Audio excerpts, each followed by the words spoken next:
It was Easter, and it was in the early afternoon, and I was talking to my neighbors. Everybody was out working in their yards because it was a pretty nice day. And then I told them, I says, I have to go in. I've got to get my dinner out of the oven. And so I took my dinner out of the oven, started slicing the ham, and I got this horrific headache. I've never had one that bad. And so I told my husband, I've got to go sit down. So I ran to my chair and I sat in my chair.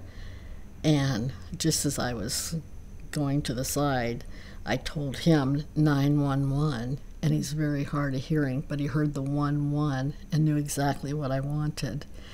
The paramedics got there. There were 7 of them in my living room.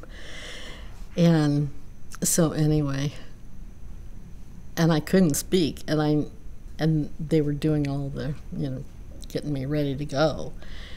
And all I can think of in my mind, but I couldn't say it, was 3 hours. I have 3 hours. You've got to get me within 3 hours.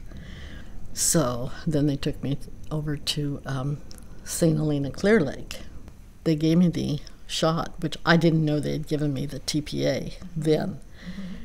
Mm-hmm. And because they said, well, you're going to go on a helicopter ride up to St. Helena. I says, oh, okay, because I didn't care where I was going. Just get me this injection, which I didn't know they had given me. But anyway, they got me in the helicopter up here, got me into ICU, and just, I was awake around the clock because, they do a lot during that time. The hospitalist was very, very helpful.